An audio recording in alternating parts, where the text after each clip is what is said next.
정치연구소 이성재 종이장사 하신 이거는 2006년 많이 그들 개업한 아니 그때 그 전에는 그 재활용 사업장에 수출하고 하는 이제 처음에는 저희들이 그 IMF 때 보건복지부하고 국립연구시니까 복지부랑 서울 지하철 공사랑 저희 연구소랑 MOU 맺어서 지하철 유실물을 우리 직장인들이 이렇게 코스트를 좀 개선하고 이렇게 해서 벼룩시장에 팔았어요. 서초나 초록선으로 팔았는데 그때는 한 20명 우리 직장인들이 그 일을 했는데 그게 한 3년 지나니까 이게 뭐 아름다운 가게도 오고 막 이렇게 이제 일반 시민사회나 뭐 일반 굉장히 많아진 거예요. 우리 경쟁력이 좀 떨어지는 거예요. 그래서 지하철 의실물도 안녕하세요. 안녕하세요. 반갑습니다. 그때 목사지 하지 않았어요? 저기 앉으세요. 목사지는 아니 그때 나와서 아니 이거 2006년도 거니까 그전에는 유실물하고 그래서 이제 뭐 좀 다른 쪽으로 하고 또 수출하는 걸로 돌렸어요. 근데 이제 환율이 확 떨어지니까 수출의 마진이 잘 없어서 그거를 접고 저희들이 이제 함께 오는 농장이라고 직장인 친구들이 이제 서산으로 해서 농장을 했고 그거는 뭐 이렇게 소득이 있다든지 이게 잘 안 되니까 좀 소득이 있는 거를 했으면 좋겠다 해서 시작한 게 저희 사업장 아직까지는 유지하고 여기도 주로 그래도 공공기관들 뭐 구매 그렇죠. 이쪽에 한 90% 그게 어떤 거죠? 저희들 뭐 한 7, 8억 중에 상품 매출은 전체 매출은 좀 더 있지만 상품 매출 한 60억 정도는 저희들 공공기관에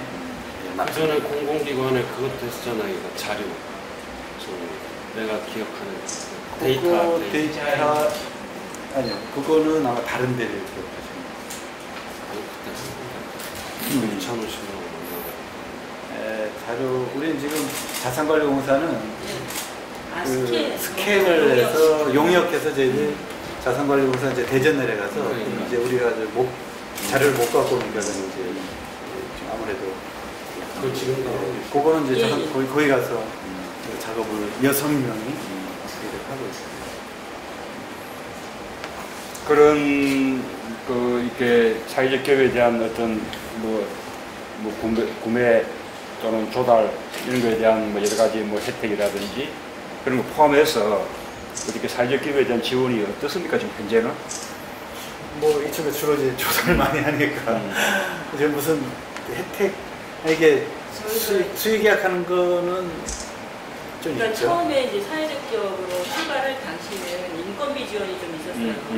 근데 이제 인건비 지원은 이제 3년 동안 3년만 하는 거죠. 50%까지만 이제 마지막 연도에는 50%만 지원을 하고요. 그 다음 연도부터는 자립을 해서 이제 3년의 기간에 이제 그 지원금을 주는 이유는 자립을 해라라는 의미거든요. 근데 자립을 못하게 되면 기업이 이제 결국 사회 시장에서 어떤 살아남을 수 있는 환경이 안 됐다는 얘기잖아요, 그동안에. 그런데 이제 저희 같은 경우에는 이제 어쨌든 저희가 시장에서도 살아남고 또 더 많은 사람을 일자리 창출을 해서 전부 다 자체 고용을 했는데 사실은 사회적 기업이 그런 인건비만 받아갖고 계속 어떤 경쟁력을 못 갖춘 상태에서는 전부 다 이제 도산할 수밖에 없었던 거죠. 그리고 사회적 기업이 지금 제가 초창기에 한 2009년도에 느꼈던 거하고 지금하고 많이 다른 점은 뭐냐면 지금은 어쨌든 사회적 기업의 그 제품을 우선 구매해라 공공에서 어떤 이게 법제화는 돼 있었지만 실질적으로 그거를 강제하거나 이런 게 별로 없었거든요. 근데 요즘에는 그거를 많이 우선해서 기관도 구매하려고 노력을 많이 하고 계세요. 단 하나는 이제 사회적 기업이라고 해서 여기 그 시장에서 그러니까 어떤 보호 장벽만이 우리가 요구하는 게 아니라 우리 자체의 상품도 분명히 어떤 경쟁력을 갖추지 않는다면 어떠한 울타리도 사실 힘들다고 봐요. 저희가 이제 그런 부분에서 지금 노력을 많이 하고 있는데 일반 기업하고 안녕. 너희 먹을 거 있을까 왔구나. 악수하고 저기 아이고. 걔는 어떻게 쉬는 시간이야? 예, 일반 기업도 어떤 기막히게 경쟁 관계를 똑같은 조건을 놓고 사실은 저희하고 이렇게 왜 다리가 불편한 사람과 불편하지 않은 사람을 같이 100m 뛰기를 하면 당연히 불편하지 않은 비장애인이 100m에 1등을 하잖아요. 그러니까 저희가 출발선이 분명 다르다고 생각을 하는데 공공에서는 그거를 다 원하세요. 그러니까 저희가 어떤 사회적 가치 실현을 하고 있는 단체잖아요. 이게 왜 가격이 똑같아? 지금도 어떤 공무원 전화를 받으시면 왜 거기는 비싸요?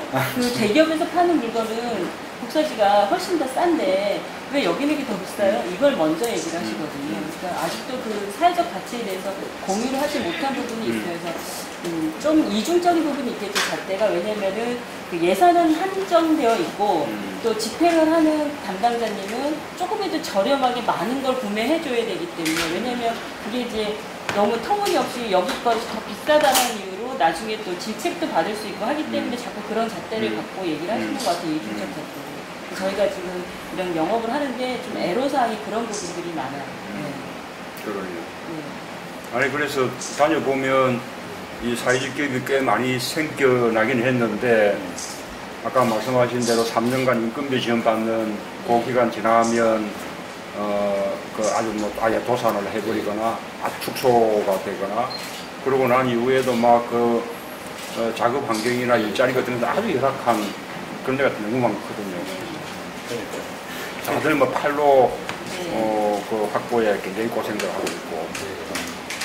기존에 그 기관에서 그 구매를 하던 담당자, 구매 담당자님도 하고, 일반 이제 지금 그 발주를 내리실 때 원래 그 관계라는 부분들을 사실 끊어내기가 어렵더라고요. 그러니까 저희가 어떤 편견도 있어요. 장애인 생산품일에 대한 편견을 갖고 계시는 게 너무 많고, 두 번째는 어떤 이런 관계들, 예전부터 이쪽에서 거래를 했었기 때문에, 일반 기업한테 거래를 했었기 때문에 일반 기업 제품과 비교를 한다든가, 일반 기업 제품이 뭐 썩 낮지는 않아도 예전부터 거래했던 이런 관계들을 끊어내기가 어렵더라고요. 그래서 이제 보통 요즘에는 이제 입찰 관계로 이렇게 돌아서고 있어요. 입찰을 해서 공정성을 확보하기 위해서 그렇게 하는데, 그 입찰도 사실은 너무 많은 업자들이 막 같이 다 경쟁을 하다 보니까 저희 같은 이제 그 아주 작은 소규모잖아요. 저희는 중소기업으로 간주되는 것도 중소기업이 아니거든요. 그러다 보니까 저희가 시설도 미비하고 또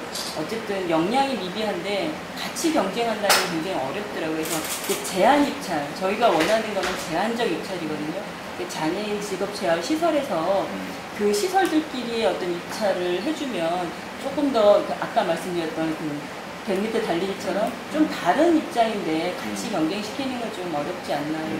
얘기는 이제 가격이 최저 가격 방식이니까 아무래도 이제 우리는 여기 사람 많이 고용하는 데잖아요. 수익이 나면 사람을 고용하고, 우리가 2011년에 지원이 이제 끝났죠. 3년. 많은 액수는 아니지만 20명 직원에 대한 지원을 받았었는데, 그때 저희 직원이 한 49명 정도 됐었거든요. 20명은 지원받는 얘기고 나머지는 우리 자체 고용 인력이었는데, 이게 이제 2011년 끝났을 때 저희들은 오히려 75명으로 늘렸거든요. 그러니까 25명을 더 숫자로 보면 25명을 늘은 거죠.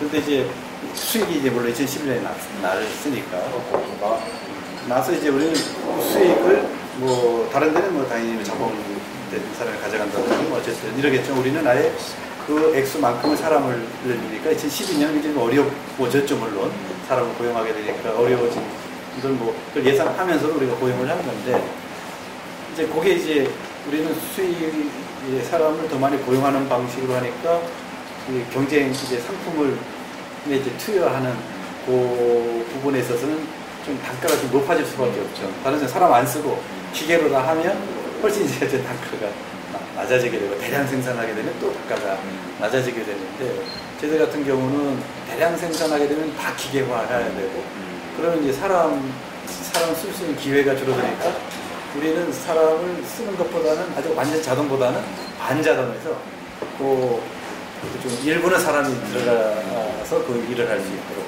그러니까 내려가 보시면 알겠지만 그렇게 한 일반 사업자가 이제 예를 들면 아까 대기업이라고 했는데 그 대기업에 우리 견학 가보면 그 하루에 한 10만 개를 이렇게 생산하는 해요. 그 배우지. 근데 그 5사람이 돼요. 거기는 컴퓨터에도 5사람 관리만 하지 일체 안 들어가거든요. 이제 물량을 잡아내기만 하지. 그걸 24시간 거기는 들거든요. 그 가격이 우리하고는 경쟁이 안 되죠. 거기 이제 뭐 제품 우리 원료는 우리하고 같은 원료를 쓰는데 우리도 거기서 우리 한국 재즈에서 가져오잖아요. 근데 한국 재즈가 또 완성품도 생산해요.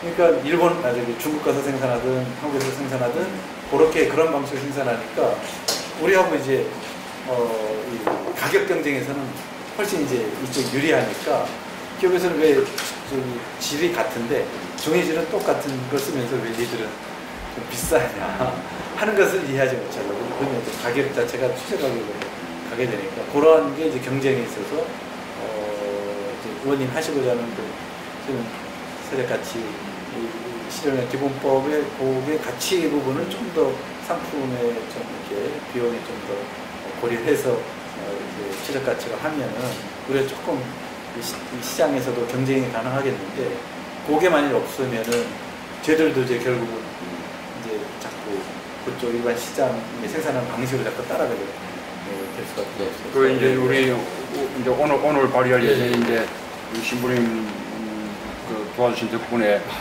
지난번에 우리 또 대표께서도 또 축사도 해주시고 격려해 주신 덕분에 오늘 드디어 이제 발의할 수 있는데 아침에 봤습니다. 열심히 봤습니다. 이제 그게 이제 그런 것을 아예 제도화, 법 제도화 하자는 거죠.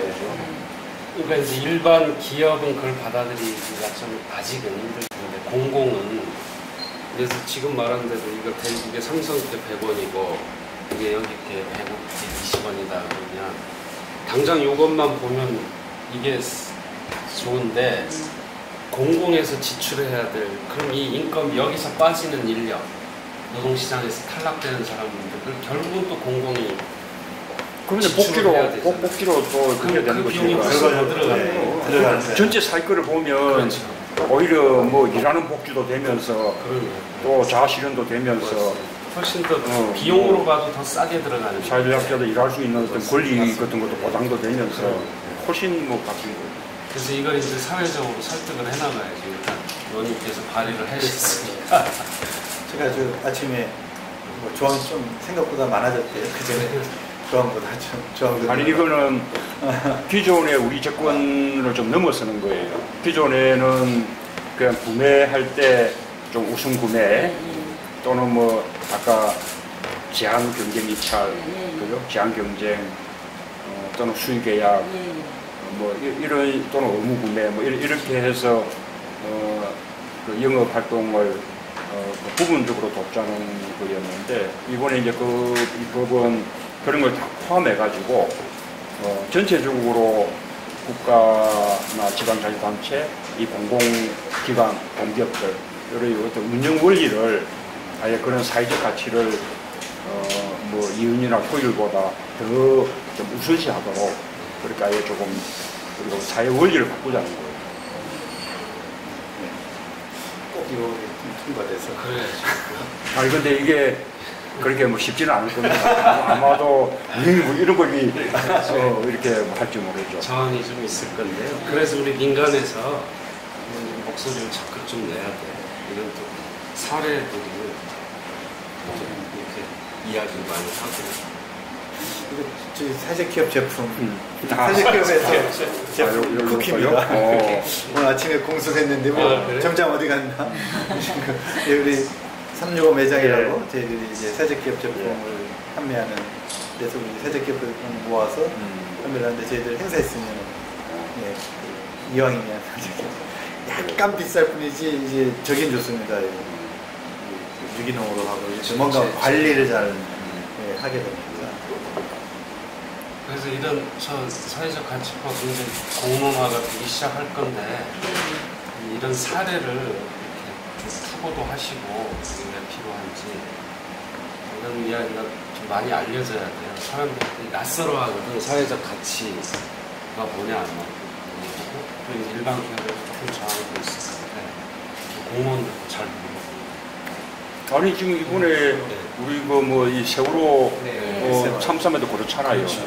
그냥 뭐 기업의 돈벌이 이런 것을 더 중요시하다 보니까 안전에 관한 규제까지도 다 풀어버리고 그나마 있는 규제도 다 무력화 시켜버리고 그리고 사고 나는 거 아닙니까?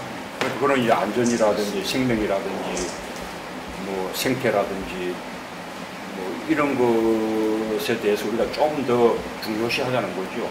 인간 존엄의 가치보다는 그냥 개인의 어떤 경제적 가치를 더 중요시 여기기 때문에 기업하는 기업가들의 마인드도 문제가 있고요. 그러다 보니까 이런 사태 같이 이렇게 맞물려서 일어나는 것 같아요. 우리나라 사회가 너무 뭔가 경제적으로 이렇게 막 발전만을 지향했던 거기 때문에 거기에 맞춰서 기업들도 그렇게 맞춰가고 정부 시책도 맞춰가고 이러다 보니까 결국 인간의 존엄의 가치는 없어진 것 같아요. 원칙을 지키지 않는 기업은 결국 원칙을 지키지 않는 정부도 결국은 이런 사태를 피할 수 없다는 거잖아요. 지금 상황은. 국민들이 마음이 이렇습니다. 네.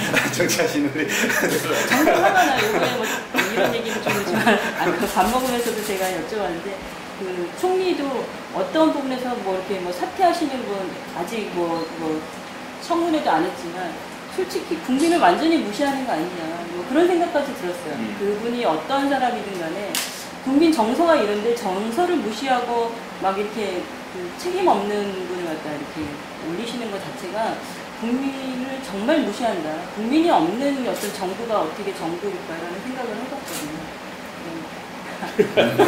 화나셨구나. 아, 정말 화가 나죠. 점심을 우리가 같이 먹으면서 가치법하고 관련해서 자본주의의 맹주국이라고 하는 미국에도 소셜 오디트 제도라는 게 있습니다. 소셜 오디팅이라고 해서 그러니까 이 기업이 그 환경권을 지키느냐 노동권을 제대로 지키느냐 이것을 사회적으로 감시하는 기구가 있습니다. 그런 이제 기업처 그것을 전문적으로 하는 기업이 또 있어요. 그래서 바이어가 내가 이 종이를 사고 싶은데 이 종이 회사가 ABCD 있을 거 아니에요. 그럼 이 요구를 하는 거예요. 나는 이런 회사의 제품을 사고 싶으니까 이 회사가 좀 윤리적인 회사인지 이걸 좀 평가를 해달라. 그럼 이 회사가 그 소셜 오디시라고 해서 시민들로 하여 각 분야 전문가들을 해서 이 회사를 평가를 해요. 이 회사가 정말 노동권, 환경권 이런 거 다 제대로 준수하느냐. 그래서 평점을 매겨서 바이어한테 갖다 줘요. 그럼 바이어가 그걸 보고 구매를 선택하는 거죠. 그래서 우리 시민 영역에서도 이런 법이 발의가 되면 시민 영역에서도 이제 그런 게 좀 필요하죠. 그래서 저는 이번에 세월호 대책 같은 경우도 정부 부처 막 움직이고 이런 것도 중요하지만 정말 소셜 오디트 제도를 좀 도입을 하자. 그래서 시민 감사 원들을 그러니까 자원봉사 그러니까 미국의 배심원 제도하고 결합을 시켜서 뭐 10,000명이고 10만 명이고 국민들 지정을 해서 어떤 사건이 나면 그때 바로 그 분야의 전문가들이 들어가서 아주 객관적으로 평가를 하는 좀 감사.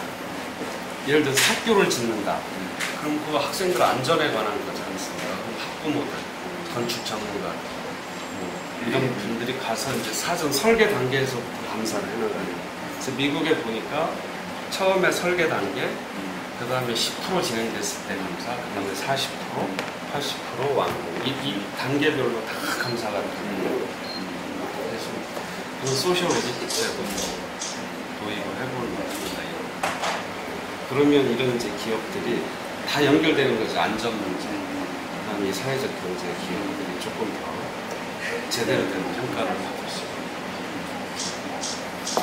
우리 사회도 단편 조금씩 많이 이제 확대되고 있죠. 우리 뭐 이렇게 공공기관들이 하는 아까 구매해서 주는 여러 가지 뭐 지원 혜택도 그렇기도 하고 요즘 뭐 생활임금 하는 것도 뭐 같은 맥락이고 뭐 민간에서 하는 공정무역 이런 것도 뭐 다 같은 맥락 아닙니까? 그래서 은행 평가도 금융감독원에서 오다가 내려갔겠지만 이번에 은행 평가의 사회적 가치, 사회적 기업 제품을 구매한다든지 용역을 구매한다든지 하는 거를 점수를 높여놨어요. 그전에도 형식적으로 있긴 있었지만 이걸 높여놔서 그거에 대한 평가를 좀 치료를 또 한다고 합니다. 그러니까 곳곳에서 조금씩은 뭐 과거보다는 조금 이렇게 뭔가 관련 법들이 있어서 그런지 조금 이렇게 개선을 위한 노력은 있는 것 같아요. 만약에 이제 앞에 했던 조달 시장이라는 게 거의 우리한테 얘기하는 조달 한 43조 정도 되잖아요. 물론 이제 국방 조달이나 아니면 뭐 건설 조달에서 물론 진입할 수 있겠지만 그건 좀 현실적으로 가능하지 않고 세제 경제 영역이 그 대상으로 한 43조 중에 지금 뭐 세제 기업들 보면 1,900억 비율을 치면 어느 정도 비율? 0.01, 0.05%? 예, 한 3% 정도 권고 사항이긴 한데 3% 정도? 권장 사항이긴 한데 그러면 한 1조가 조금 더 되는 10배 정도 높아요. 예, 근데 지금 1,900억이고 오히려 중증장애인 생산품도 이제 그 별도로 하는데 여기는 거의 한 4,000억 가까이 됩니다. 여기는 1%를 이제 권고하더라고요. 중증장애인 생산품 1%, 우리 세제기업 제품 3%인데 이쪽은 어쨌든 전통이 좀 시간이 오래돼서 그런지 계속 체크하고 이거는 복지부가 공표도 하고 또 계획서도 받고 막 이러면서 막 독려하니까 또 특별법도 있고 특별법으로도 만들어가고 우리 세제기업은 그런 특별법이 없어서 그런지 아니면 뭔가 이거를 적극적으로 이걸 좀 추동하는 그런 단위가 좀 약해서 그런지 세제기업이 더 많기도 하고 또 제품도 다양하고 용역도 더 많은데 오히려 여기는 한 200여 개밖에 안 되는 그렇다고 우리는 지금 1,000개가 되는데 이게 비교가 좀 하는 거군요. 그렇게 서로 부딪히는 경우는 어떻게 이렇게 조정하죠? 예를 들면 뭐 우선 구매만 해도 우리 사회적 기업뿐만 아니고 무슨 중소기업에 대한 또는 뭐 보험단체 이런 거에 대한 충돌은 잘 안 됩니다. 잘 안 됩니까? 예. 거기서 선택을 뭐 어떤 우리 같은 경우는 사회적기업이면서 중증장애인 생산품 시설이니까 그거는 그쪽에서는 카운트의 문제지. 이게 두 가지가 그쪽에서 이거냐 선택하는 게 아니니까 이것도 선택할 수 있고 이것도 동시에 선택할 수가 있는 거니까 그거는 열려져 있는 것 같아요. 오히려 뭐 그런 거 많으면 많으면 서로 이제 같은 제품을 가지고 서로 이제 우선 구매를 바랄 경우에는 그건 이제 당연히 경쟁하게 되죠. 예, 그건 세제기업끼리도 하고 이제 중증장애인 생산품끼리도 하고 여성기업끼리도 하고 이건 여기 제한 경쟁을 하잖아요. 그 안에도 가지고 우리 이제 같은 최근에 이제 사회적 약자 기업이라고 분류해놨잖아요. 사회적 기업, 여성기업, 뭐 장애인기업, 중증장애인 생산기업 이런 것들 사회 약자 기업 안에서도 이 안에서도 좀 같은 업종이면 같은 제품이면 이제 충돌이 날 수 있는데 그 확률은 그렇게 많지가 않습니다. 워낙 사이즈가 작아서. 그리고 이 구매자들이 미리 그걸 고려를 해서 충분히 안 되는 것 같아요. 사전 조정도 하고. 근데 이제 우리 같은 이제 인쇄도 하거든요. 인쇄 디자인을 하는데 이쪽은 뭐 엄청난 경쟁. 일반 시장하고 물론 일반 시장이 좀 더 하긴 하겠지만 그 못지않은 경쟁력을 갖고 있습니다. 이게 좀 어떤 업종은 굉장히 집중되어 있고 어떤 업종은 뭐 블루오션이기도 하고 그래서 아직 뭐 개척해야 될 것이 너무 많아서 이쪽은 그러면 실력 키우면 되고요. 막 경쟁이 많은 곳은 오히려 그 일반 사업자보다 더 높은 질을 계속 에스컬레이트 하면 되는 거고 뭐 이렇게 조금만 눈을 돌리면 공공하고 해야 될 시장들이 굉장히 많거든요. 이쪽은 아직 우리가 경험이 없으니까 그냥 놓고 있는 거는 좀 이렇게 컨트롤 차가 있으면 거기서 좀 이제 좀 약간 계획적으로 사회기업들이 좀 안내하면 그러면 일정한 뭐 예를 들면 아까 43조에 3% 이거는 뭐 세적 경쟁이 5% 이내로 하겠다는 거 아닙니까? 예를 들면 5%면 거의 뭐 한 2조 5천억 시장 가까이 될 텐데 그 2조 시장에 진입하려면 아주 멀었습니다. 그러니까 이제 그것까지는 뭐 예를 들면 뭐 계획적으로 이제 공공시장을 좀 조절해주고 이러면서 가다가 그 다음 또 경쟁하고 또 좀 더 높아지고 이런 과정이 필요할 것 같아요. 그 과정 없이 그냥 너무 이제 안정적으로 이제 막 그냥 떠나가고 이렇게 하면 결국 경쟁력이 없어서 기업이라는 게 경쟁력이 있어야 되는데 그게 이제 확 떨어지면 생존에 문제, 생존 자체를 할 수 있는 게 좀 체질이 안 돼 있으면 이게 경제 다른 뭐 상품 경제보다 자체 조직의 문제 때문에 무너지거나 그럴 수도 있는 거니까 그런 걸 위해서는 뭐 적당한 경쟁과 뭐 이거는 좀 필요할 거라고 보거든요. 그건 한 5년이나 10년간은 그 정도 시장까지 가기는 뭐 아직은 의원에서 제가 좀 설명을 드리자면 지금 말씀하신 것처럼 이제 그 제한적인 경쟁이 필요한 이유 중에 하나가 그 사실 사회적 가치 기본법에 가장 중시하는 것이 제가 비유를 하면 체급을 맞추는 거라고 생각을 합니다. 그래서 이제 그동안 이제 체급, 뭐 대기업이라든지 일반 기업하고 체급이 달라서 사실 공정한 경쟁이 어려웠던 걸 공정 경쟁 가능한 환경을 만들어주는 게 이제 사회적 가치 기본법의 핵심 역할 중에 하나라고 보고요. 지금 현재 뭐 교수님 말씀하셨지만 사회적 경제 기업들이 사실 경쟁력이 있는데 가격이 약간 더 비싸기 때문에 그건 이제 사회적 가치를 실현하는 어떻게 보면 비용인데 그 부분이 이제 반영되다 보니까 일반 기업들과의 경쟁이 조금 밀리는 경향이 있는데 그걸 제대로 인정을 해준다면은 공정한 경쟁이 가능한 같은 체급끼리 맞춰주는 그런 경쟁이 가능할 거고 그럼 내부에서 경쟁에서 또 혁신이 계속 일어날 수 있는 그런 환경이 될 거라고 전망하고 있습니다. 그래도 난 얘기해서 매일 맞습니다. 예. 그래서 덕분에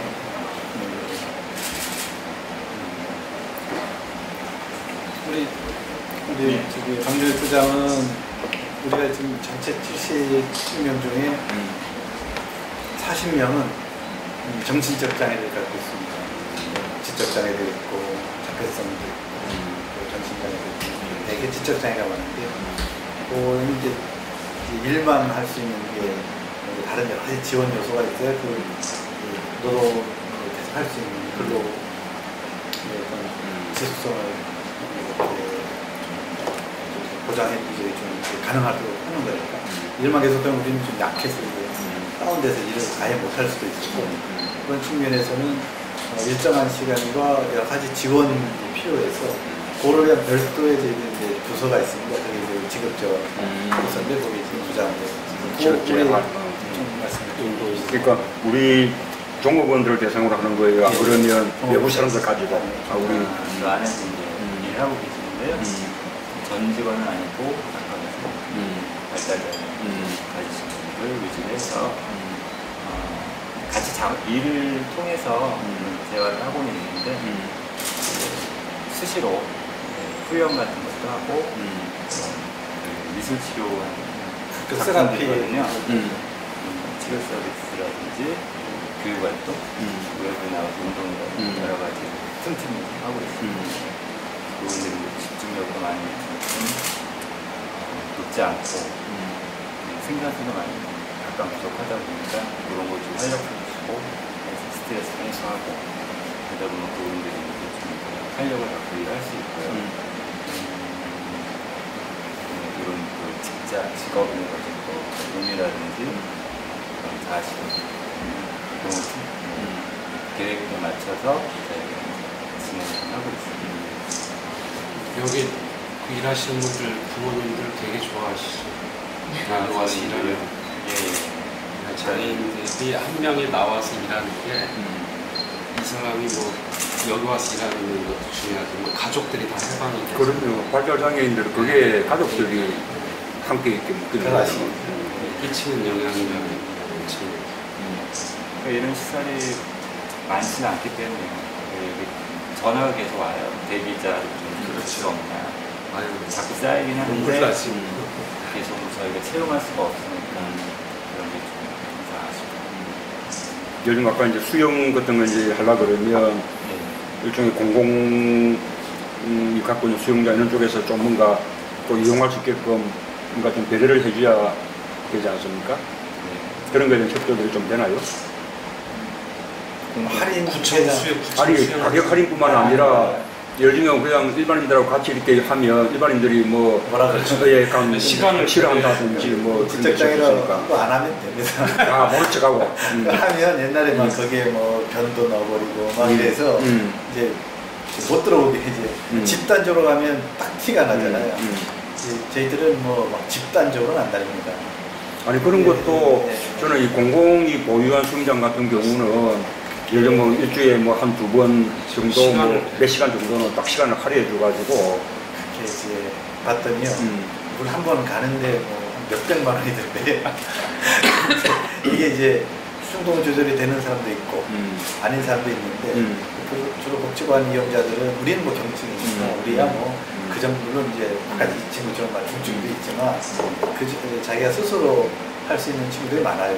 그러니까 뭐 소수로도 영화도 보러 다니고 이런 거지 등산도 다니고 스포츠도 하고 우리가 40명 몽땅 강제적 비슷하게 이제 그 동아리를 만들어놨어요. 그래서 동아리 활동을 계속 이제 소수 사진 동아리로 하면서 동아리 활동을 하니까 이제 분산해서 그 정도는 하는 수준들이 하는 것들이에요. 그러니까 그러면 자꾸 이제 일상생활을 할 수 있는 능력이나 사회성 같은 게 자꾸 커지게 되는 그렇죠, 거죠. 그렇죠. 근데 아까 말씀하신 우려하시는 거 이제 중증장 우리 발달장애도 굉장히 좀 이제 좀 뭐라고 아까 말씀하셨는데 공공 시설에서 자기 컨트롤이 잘 안 돼서 남에게 큰 피해를 주는 경우가 있잖아요. 그건 모두에게 안 좋은 거죠. 아니 개 주는 것도 없는데 괜히 그냥 보통 사람들이 우리가 거리를 두고 그러잖아요. 예, 그거는 약간 인식이 있지만 그 덜한 것 같아요. 과거보다는 예, 그게 그 사건 난 거는 한번 원래 너무 크게 나서 이 친구들이 수영장 가서 그냥 다 편을 놔버린 거예요. 이게 올라와서 언론에 막 나오고 해서 갑자기 우리 프로그램 복지관에서 프로그램을 하려고 그러면 안 받는 게 지적장애면 무조건 이제 못 받겠다.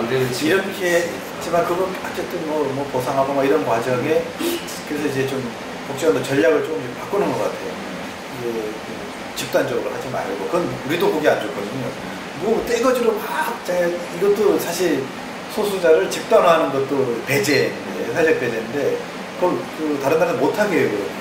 이렇게 유니폼도 못 입게 하고 막 집단적으로 해갖고 뭐 행동하는 것도 그거는 이제 소셜 롤의 막 저해 요소 때문에 그건 하지 말아라 이렇게 하는 지침 중에 하나거든요. 우리나라는 그냥 편하니까 관리하기 좋으니까 그냥 뭐 선임용 직원이 그냥 이렇게 데려가서 뭐 여기도 다니고 여기도 다니는 거는 그건 아니 편히 이제 가격 이제 예산을 줄이게 한 방식이니까 그러지 말고 이제는 진짜 실제로 즐기러 가야지 프로그램으로 하는 게 좀 그렇잖아요. 그래서 좀 전략적으로 좀 바꿔서 지금은 우리 하신 게 좀 굉장히 좀 완화됐습니다. 공공에서도 가격 할인도 해주고 티가 안 나잖아요. 사실 개별적으로 하면 별 티가 안 나거든요. 집단적으로 하면 티가 나지만 그래서 뭐 하다 보니까 지적장애들 하면 그렇구나 뭐 그냥 우리가 같은 사람이 이런데 처음부터 이상한 사람이다 그러면 처음부터 이제 뭐 벌어지니까 하다 보니까 그 사람이다 이렇게 하는 방식으로 좀 프로그램을 바꾸자 그런 노력들이 좀 이제 많이 진행되고 있죠. 아까 그런 프로그램 운영을 하면 뭔가 약간 전문적인 뭐 그런 게 좀 필요하지 않나요? 네, 저는 이제 사회복지사 입장으로 리스트로 같은 건 저희가 직접 하는 건 아니고요. 강사, 사자, 활용이라고 테라피스트들이 우리 이제 직업재활 사람 사회복지사기도 하고 직업재활 전공한 팀의 직업재활사도 있고 그래서 우리 직원이 그 전문가를 어디를 갔어? 밑에 가고 그렇게 이제 전문가들이 지원을 하죠. 근데 여기도 너무 영역이 굉장히 많으니까 상담은 성폭력 교육을 성교육이라는 우리는 한 달에 한 번씩 하거든요. 이제 다른 회사는 1년에 한 번 하지만 우리는 매달 성교육을 하는데 그건 반복해서 이제 교육을 해야 그런 노출이나 피해를 당하니까 그런 거 우리가 못하니까 외부 강사 오셔서 그런 걸 한다든지 뮤직 세라피든 이런 프린팅 세라피든 이런 치료적 요소는 우리가 직원으로 하기에는 너무 이제 부담이 있고 시간을 하지 않으니까 그런 거는 이제 당연히 외부에 자원을 좀 활용하는 거 그렇지만 주요 멤버들은 그 분야는 어쨌든 세세한 프로그램 아니 어떻게 그렇게 좋은 생각을 막 하세요? 아니 이거 하고 있는 겁니다. 제가 하는 게 아니라 우리 저기 아니 그런 생각을 일찍부터 그죠? 장애문동이 아주 뭐 저는 개척해 오신 지금 한 30년 가까이 했는데 이제 이성재 변호사도 우리 멤버고요. 아. 이제 창립 후배시지만 예. 김성재 교수님이 예. 우리 이제 이사장이시고 해서 김영혁 교수도 저희 이사라서 우리 그때 국민정보하고 참여정보 멤버가 그 연구소에 쫙 이렇게 다 같이 모여 있습니다. 그래서 양성재, 예, 예. 김용희, 김정렬, 그래서 좀 양성재와 양. 우리가 조금만 앞서가자, 많이 앞서갈 수는 없지만 그렇게 하면서 계속 이제 고민들을 좀 하죠. 아, 이 발달 장애인 그 지원법도 지난달에 네. 한번 통과가 되었습니다. 저도 장애인 제가 같이 하고 있습니다. 제가 한 33년 공천동에서 제가 한 20년 그래서 나름의 이제 똑같은 예. 많이 도와주시고 가르쳐주시고 같이 하고. 그러니까 저기 우리 장애에서는 우리 그 노무현 대통령 그 후보 시절에 우리 이룸센터 잘 모르시죠? 여의도. 여의도에 건물을 제가 그 이제 산업계에 그 기관장으로 갈 때 그때 이제 그 유시민 장관 있을 때 제가 사무총장으로 갔었는데 그때 그 이룸센터 한 500억이 넘으면 뭐 진단해야 되니까 390m에서 돈을 줘서 장애인 그 단체가 다 들어가 있습니다. 여의도 앞에 있는 이룸센터라고 그거를 구입해서 그것도 이제 그때 당시에 좀 제가 들어갈 땐 진흥원인데 가서 이제 법을 개정해서 사실 장애인 개발을 제가 했었는데 그때도 그 김명옥 수석이 있었지만 그 예산을 고용부 예산 그쪽에서 어떻게 할지 고민할 때 그때 제가 그때 식장에 계실 때 만나 뵀었는데 기억은 없으시네요. 그래서 이 부처 간의 문제니까 이걸 좀 조절했으면 좋겠다 해서 직원 데리고 상업에 들어가서 김해 교수님 만나 뵙고 시장님 만나 뵈서 이건 꼭 이걸 가져가야 된다 해서 그래갖고 잘 됐습니다. 예, 예산이 60억 예산이었는데요. 갑자기 그때 300억으로 늘었어요. 지금은 제 예산이 한 700억 가까이 된다. 여기 장애 개발 예산은. 처음에 이제 60억부터 출발을 들어갔을 때 60억이었거든요. 조그만 한 30명 된 그런 회사였는데 지금은 거의 한 70명 예산도 굉장히 많이 그 참여연구 때 그런 게 했던 것들이 좀 크게 퍼져서 이런 직업자에서도 이제 굉장히 많이 만들어졌죠. 시설은 안 만들었지만 사람을 우리가 이제 개발원에 우리가 고용을 해서 한 360명 정도 고용해서 그러면 이제 각 시설에다가 기존에 있는 시설에다가 지원해서 인건비를 해서 사업 운영하게 해서 하드웨어는 그냥 기존을 이용하고 장애인단체나 저희 시설이나 이용하지만 사람을 좀 투여해서 좀 고용을 좀 확산하는 그런 쪽에 일을 많이 했거든요. 실제로 돈을 내는 하게 참여를 다 우리한테 이제 결국은 저도 이제 그때 일을 했는데 결국 현장에 와서 봤습니다. 그래서 제가 고마워. 잘 모르시는군요. 저는 늘 고마워하고 있습니다. 예. 밑에 내려가서 한번 하자. 예, 그렇죠. 예.